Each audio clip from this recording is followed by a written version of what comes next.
ఏంటి మీ గొర్రె ఫ్రెండ్ ఏమని అడిగారు?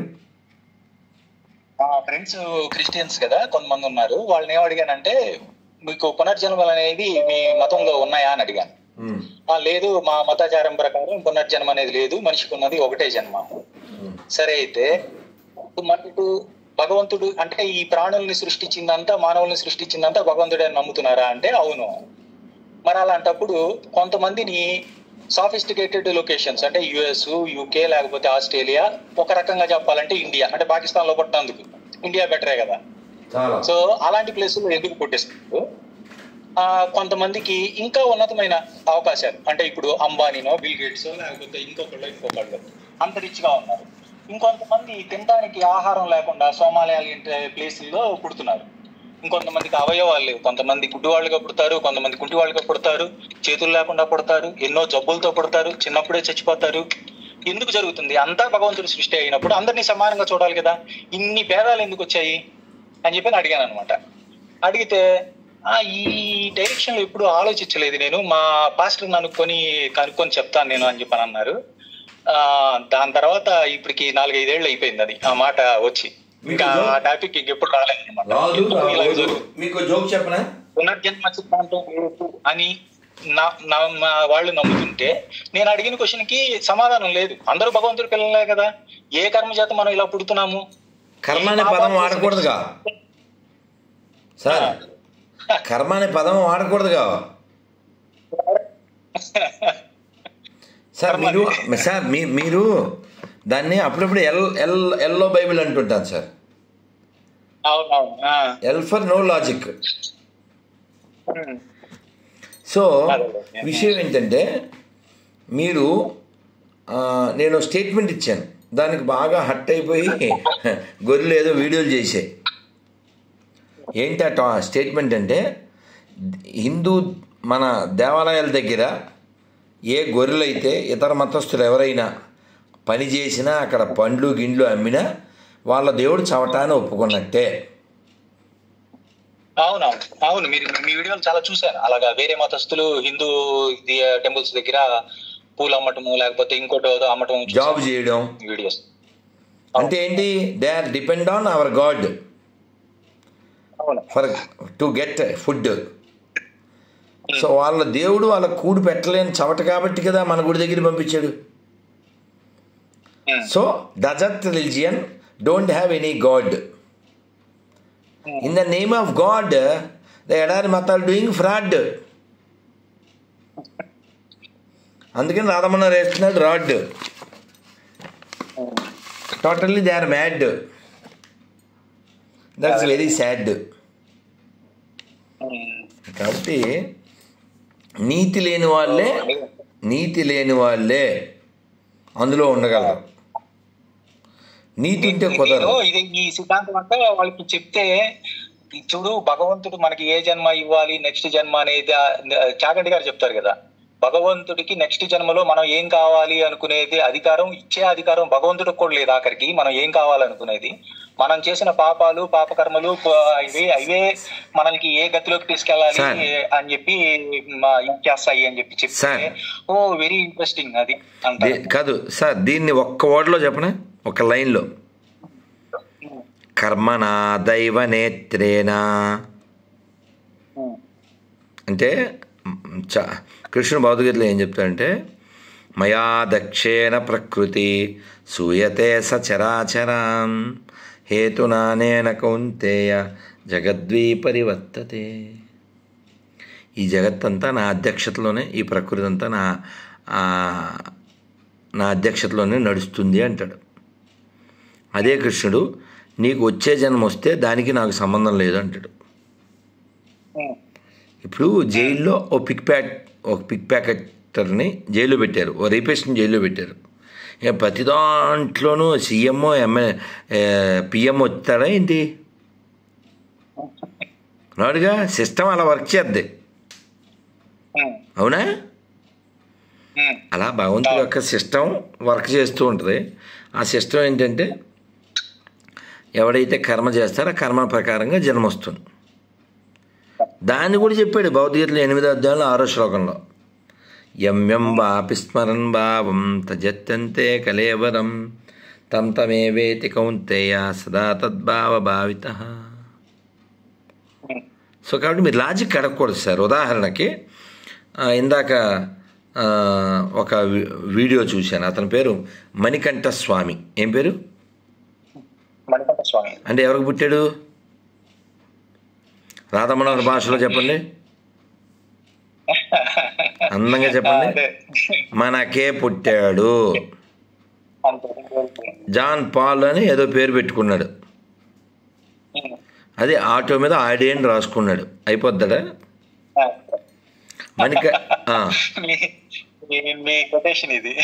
Quotation practical sir. Sir Radha Manohar is a practical person. పోనీ నేనేం తప్పు చెప్తే సారీ చెప్తా అని చెప్పా, ఆ పని చేయరు. మ్యానుఫ్యాక్చరింగ్ ఆ బ్రాండ్ నుంచి రావాలి, మనం ఆర్డర్ చేసుకుంటే కాదు. మ్యానుఫ్యాక్చరింగ్ ఆ బ్రాండ్ నుంచి రావాలి, సరిపోదు. చిన్నప్పుడు మేము స్కూల్ డేస్లో పెద్ద బ్యాటరీలు ఉండే కదా, నిప్పో అని. నిప్పో ఆ నిప్పో బ్యాటరీలో తెల్లగా ఒకటి ఉండేది, లోపల లిక్విడ్ అది ఉండి బ్యాటరీలు పడేసి తెచ్చుకునేవాళ్ళం మేము. దాన్ని బదులు కొట్టేవాళ్ళం రాయితో. దాంట్లో తెల్లగా ఒక ప్లాస్టిక్ది ఉండేది, మధ్యలో నల్లగా ఒక రాడ్లో ఉండేది. మేము అలా 2 బ్యాటరీలు 4 బ్యాటరీలు సంపాదిస్తే 4 తెల్లనివి 4 బ్లాక్ రాడ్స్ వచ్చాయి. కారుకి అవి చక్రాలు అన్నమాట. అలా బోల్డ్ కార్లు చేసేవాడిని. ఖాళీ అగిపెట్లు, ఈ అగిపెట్లని పెట్టేసి దానిపైన రంగు కాగితం చుట్టేసి కింద ఏమో ఈ వీల్స్ పెట్టేసి దీన్ని అతికించేసి అలా కార్లు చేసేసి తెగ సంబరపడిపోయేవాడిని. ఈ గొర్రెలంతా అలాగా బొమ్మకారులు. అర్థమైందా? ఇది కూడా కారే అంటాడు, కానీ అందులో నువ్వు కూర్చోడానికి పనికిరాదు కదరా. ఎందుకు టాపిక్ ఏంటంటే మణికంఠ స్వామి అనే ఇతను మనకే పుట్టాడు. విజయప్రసాద్ రెడ్డి కూడా మనకే పుట్టాడు కదా. అతని గురించి కామెంట్ చేస్తూ మొన్న ఒక ఇంటర్వ్యూ, మీరు ఎందుకు వ్యతిరేకిస్తున్నారు విపి రెడ్డిని అని అడిగాడు. ఇంటర్వ్యూ ఆయన అడిగితే అతను మొన్న ఒక ఇంటర్వ్యూలో మాట్లాడుతూ అనకూడని పదం అన్నాడు. ఏంటది? జై శ్రీరామ్. అదే నేను చూశాను. ఎవరో నేను ప్రైజ్ ద లార్డ్ అంటాను, నువ్వు జై శ్రీరామ్ అంటావా, లేకపోతే ఇలాగేదో అంటే, అవును నేను అంటాను, నువ్వు నన్ను గౌరవించావు కాబట్టి నేను గౌరవిస్తాను అనుకుని ఏదో అన్నాడు. అలా అన్నది విపి రెడ్డి. ఓకే, అలా అనడాన్ని వ్యతిరేకించింది Manikanta Swamy. Both are born to Hindus only. Okay, so నేను కింద కామెంట్ ఏం పెట్టా అంటే, జై శ్రీరామ్ అంటే క్రైస్తవులు అనకూడని పదం అని అంటున్నాడు కదా, మరి సంతకం వీడు ఏ పేరుతో పెడతాడు అడగండి. సంతకం ఏ పేరుతో పెడతాడో అడగండి. వీళ్ళ అమ్మ చీర కడతా కదా, బైబిల్ ప్రకారం కట్టచ్చేమో అడగండి. ఇప్పుడు అది కూడా కాకండి, మన దగ్గర ఉన్న వాళ్ళకే ఈ దరిద్రపైన ఆలోచనలేనండి. నేను ఇప్పుడు ఇక్కడ గృహప్రవేశం జరిగింది.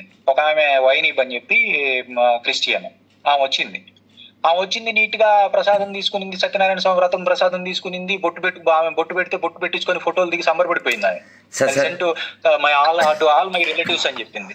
మనోళ్ళు ప్రసాదం మీరు అన్నట్టుగా ఏదది ఓం నమ శివాయనో గోవిందనో ఇస్తే చాలు, ఇంకా దాన్ని ఏదో విషపదార్థంగా చూస్తారు అని చెప్పాలన్నారు. అంటే మీకు అర్థం కావట్లేదు సార్. మీరు యుఎస్లో ఉన్నారు కాబట్టి you can meet Christians. But ఆంధ్రాలో తెలంగాణలో క్రిస్టియన్స్ అనేవాళ్ళు లేదు sir. Only rogues are British dogs are more than that hogs. అమ్మ పేరు అడిగితే చెప్పలేదు సార్, నాన్న పేరు అడిగితే చెప్పరు సార్. అదో బతుకా సార్ అది?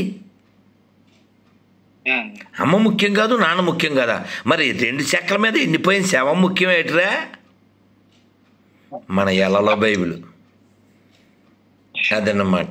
ఎల ఫర్ లెర్నింగ్ కాదు సార్. కాబట్టి నీతి లేని వాడే గొర్రెగా మారును, ఈ రాత్రికాల సమయమున రాధమనోహర వాచ. నీతి ఉంటే, ఎవడైనా నీతి ఉంటే, స్వాభిమానం ఉంటే వాడు క్రైస్తవుడు అవుతాడా? ఎంత జోక్ అంటే, ఈ మణికంఠ స్వామి అంటాడు, క్రీస్తు వస్తాడని అంటున్నారు, ఎప్పుడు వస్తాడు ఇంకా అని అడిగాడు ఇంటర్వ్యూ ఆయన. ఆయనతో నాకు పనే ఉంది, ఆయన ఎప్పుడైనా రాని, నేను శరీరం వదలగానే నేను పరలోకం వెళ్ళిపోతా యేసు దగ్గరికి అంటున్నాడు.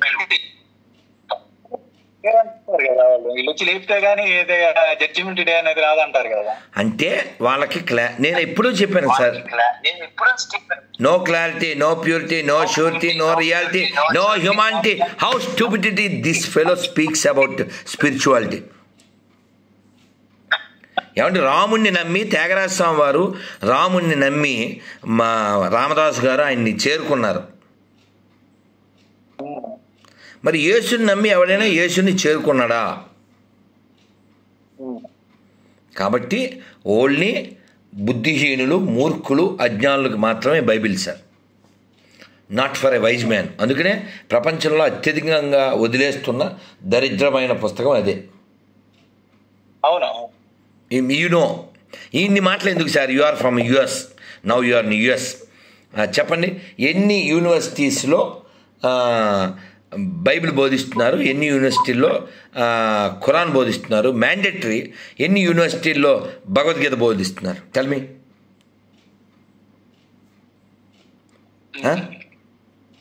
మీరు నెట్లో కొట్టండి, భగవద్గీత మాత్రమే mandatory, no Quran, no Bible. కొన్ని వాటికి యూనివర్సిటీల్లో జరుగుతున్నాయి భగవద్గీత, నేను చదివాను నేను. So Bhagavad Gita for humans, doesn't religions only for demons, because they are always అదే పని అయితే. మీరు కాల్ చెక్ చేయండి సార్. ఇప్పుడు వాడు యెహోవాగాడు ఉన్నాడు సార్, వాడు ఓపెన్గా చెప్తాడు సార్, వాడు ద్వితీయోపదేశకాండం లేవియకాండంలోనూ, నేను నీ భార్యను తీసి ఏం సరే నీ చేరువా నీ పొరుగు అని పక్కలో పడుకోబెట్టేద్దు అంటాడు సార్ వాడు. సార్ గాడ్ డాడ్ బ్రోకరా సార్ వాడు. ఇప్పుడు వీడు తప్పు చేశాడు సార్, ఈయన పీకండి సార్ 4, అది మానేసి వీడి పిల్లాన్ని ఎవడ పక్కలోనో పడుకోబెట్టడండి సార్. ఏం చేస్తాంలేండి, వాళ్ళకి తెలియకుండానే మనకి చిన్నప్పుడే కొంతమంది ఎక్కిచ్చేయడానికి ట్రై చేస్తుంటారు ఇట్లాగా. నేను చిన్నప్పుడు కూడా ఇదే జరిగింది. నాకు సమ్మర్ హాలిడేస్, చిన్నపిల్లలు 4వ క్లాసు 5వ క్లాసు చదివేటప్పుడు అనమాట. వాళ్ళకి చాక్లెట్లు ఇస్తున్నారంటే సరేనని చెప్పి వెళ్ళేవాళ్ళం. వీళ్ళకి ఏవేవో పాటలు నేర్పించేవాళ్ళు. మనకు ఇంకా చర్చికి వెళ్దాము ఆదివారం, ఇంకా అంతా రెడీగా అండి అన్నారు. నేను ఇంకా ఇంట్లో చెప్పి నేను ఇట్లాగా వెళ్ళాలి అనేసరికి ఇంకా మా నాన్న ఇంకా రుద్రతాండమే అనమాట. ఎవడరా నిన్ను అసలు వెళ్ళమనింది, నువ్వు అసలు ఎందుకు వెళ్తున్నావా చెప్పకుండా, అసలు ఇంట్లో నోరు మూసుకొని కూర్చో అన్నాడు. అప్పుడు కొన్ని రోజులు అర్థం కాలేదు, ఎందుకు పంపించలేదు నన్ను అనుకునేవాడిని నేను, ఏంటా తప్పు అని చెప్పి. ఆ తర్వాత కొంచెం అంటే మెచ్యూరిటీ లెవెల్స్ కొంచెం పెరిగిన తర్వాత, లేకపోతే అర్థం అవుతున్న తర్వాత ఏంటి మనం ఏంటి, మన మతం ఏంటి, మన ఆచారాలు ఏంటి, ఇవన్నీ ఆలోచించిన తర్వాత అర్థమవుతుంది. ఓహో, వాళ్ళు చిన్నప్పటి నుంచే ఇట్లాగే చిన్నపిల్లల్ని ఇలాగ క్యాప్చర్ చేసేసి ఎలకొలగా ఆ మార్గం వైపు వేసేస్తారు, నెట్టేస్తారు అన్నట్లుగా. అంటే వాళ్ళ వ్యాపారం కదా సార్. అదే వాళ్ళకి ఏవో ఉంటాయి కదా, ఇంతమందిని తీసుకొని రావాలి మీరు ఇప్పుడు వచ్చేటప్పుడు వీటికి అని చెప్పి, ఏవో కుటుంబాలకు వచ్చేటప్పుడు ఇంతమందిని తేవాలని చెప్పి వాళ్ళకి ఏమైనా టార్గెట్లు ఉంటాయి. అదే టార్గెట్లు ఏమన్నా కాదు, కన్ఫర్మ్గా దే ఆర్ టార్గెట్ సార్. అది అందులోంచి బయటపడ్డోళ్ళు చెప్తారు. పాస్టర్ నాకు ఫోన్ చేశాడు, 33 ఏళ్ళు గొర్రెలా ఉన్నాడంట. 33 ఏళ్ళు గొర్రెలా ఉన్నాడంట. ఆ దరిద్రం వద్దని బయటకు వచ్చాడు. ఆయన కూడా చెప్తాడు ఇదే ఉంటది మనకంటే ఊహ తెలియని వాళ్ళు, లేకపోతే ఎక్కువగా ఇంకేందంటే ఇంకా చచ్చిపోతారు అన్న టైంలో వచ్చేదిను ఇంకా మీకు యేసు కాపాడతాడు, లేకపోతే ఆ అమ్మ కాపాడిద్ది, మరియమ్మ కాపాడిద్ది, మీరు ఈ విగ్రహాలని తీసేయండి, మావి పెట్టుకోండి అని చెప్పి. ఈవెన్ కొంతమంది మా రిలేటివ్స్ కూడా ఇలాగే చివరికి ఇదైపోయారు. నేను మా చిన్న ఆయన ఒక ఆయనకి ఫుల్ బాగలేదనమాట. వాళ్ళ ఇంటికి వెళ్తే ఏదో మామూలుగా మాట్లాడుతుంటే ఇంకా హరి నువ్వు బయటికి వెళ్ళు, ప్రేయర్ చేసుకుంటా. మీరు ప్రేయర్ చేసుకుంటే నేను వెళ్తుంది దేనికి అనుకున్నాను. ఆ తర్వాత ముసుగులు వేసుకొని కూర్చునేసరికి నాకేం అర్థం కాలేదు. ఓహో పక్కింటి వాళ్ళు ఎఫెక్ట్ అనమాట అది. సో వాళ్ళు చెప్పింది ఏంటంటే అంత బాగుపడిపోతాడు, ఆరోగ్యం సెట్ అయిపోయింది, మీరు ఈ హిందూ దేవుళ్ళని వదిలేసేయండి, మా దేవుణ్ణి నమ్ముకోండి, ఇదేదని ఏదో చెప్పి చేశారు. ఆయన చివరికి చచ్చిపోతారు. చివరి తీసుకొచ్చిన తర్వాత భగవంతుడు కూడా కాపాడలేడు కదా. ఈయన అంటాడు కదా, 1,000,000 మంది వైద్యులు కూడి వచ్చినా కానీ మరణం అన్నది వ్యాధి మార్పలేరు అన్నట్లుగా. దురదృష్టం ఏంటంటే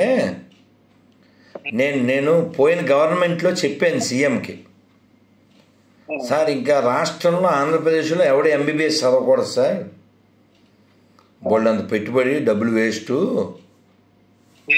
ఎందుకు సార్ అనవసరంగా మీరు ఎంబీబీఎస్ అని ఎందుకు చదివిస్తారో, నెలకి మీరు 10,000 కాదు పాస్టర్లో ఒకటికి 50,000 ఇవ్వండి, ప్రతి హాస్పిటల్కి పాస్టర్ని పెట్టేయండి, గడ్డ పగిలిపోను. నేను చూస్తున్నాను ఎక్కడో కిడ్నీ వేడెక్కుతుంది. ఏందిరా వేడెక్కేది, డాడీ పేరు చెప్పలేను, బోడినా సంసం.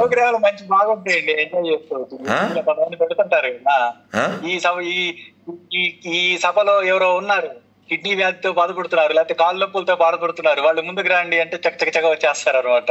వాళ్ళ కాళ్ళు లేవట్లేదు కదా, నీకు ఇప్పుడు లేస్తుంది కాలు, నడుస్తావు నువ్వు, అది ఇది అని చెప్పేది. నువ్వు అట్లీట్ అనగానే లేచి కాలు బాగా అయిపోయింది, చెవులు బాగా అయిపోయినాయి, వినపడుతుంది. వినేవాడు గొర్రె అయితే చెప్పేవాడు పాస్టర్ అని సామెత. కాబట్టి నీతి లేనటువంటి, నిగ్రహం లేనటువంటి, వైరాగ్యం లేనటువంటి అజ్ఞానులు, మూర్ఖులు, మూఢులు మాత్రమే గొర్రెల్లా మారుతారు. సార్ నేను ఉంటాను సార్, కళ్ళు మూసిపోతున్నాయి. హరే కృష్ణ సార్, హరే కృష్ణ సార్, హరే కృష్ణ, పర్లేదు సార్, హరే కృష్ణ సార్, హరే కృష్ణ, హరే కృష్ణ.